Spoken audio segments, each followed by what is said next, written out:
Police મથક વિસ્તારમાં એક હત્યાનો બનાવ બન્યો છે, શું કહેશો?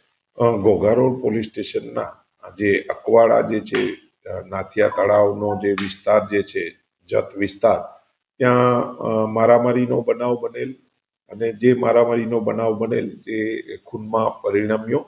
જેની હકીકત એવી છે કે દિલીપ ડાભી કરીને જે છે ફરિયાદી, તેના દ્વારા ઘોઘારોડ પોલીસ સ્ટેશનમાં ફરિયાદ દાખલ કરવામાં આવેલા છે કે તેમના મામા જે દિનેશભાઈ, તેના ભાગીદારની દીકરી સાથે આ કામનો જે આરોપી જે છે અલ્પેશ સોલંકી, તે અવારનવાર વોટ્સઅપ પર વાતચીત કરતો હતો, ચેટ કરતો હતો, જે બાબતે પરિવાર નાખુશ હતો.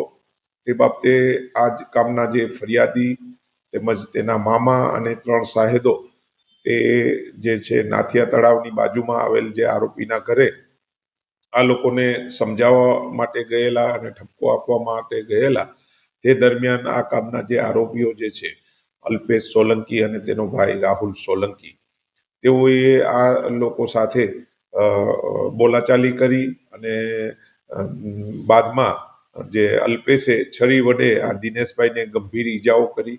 સાથે જે રાહુલ અને સુરેશ સોલંકી હતા અને એક માઇનર આરોપી હતા, તેઓએ આ લોકોને માર માર્યો, જેથી દિનેશભાઈને સરટી હોસ્પિટલમાં દાખલ કરવામાં આવેલા અને સારવાર દરમિયાન તેમનું મૃત્યુ થતા આ ખૂનનો બનાવ બનેલ. આ કામે પીઆઈ શ્રી કુરેશીનાઓ તપાસ ચલાવી રહ્યા છે અને આ તમામ જે આરોપીઓને કોમ્બિંગ કરીને હસ્તગત કરી લીધેલા અને અટક કરવામાં આવેલા છે અને નામદાર કોર્ટમાં રજૂ કરવામાં આવનાર છે.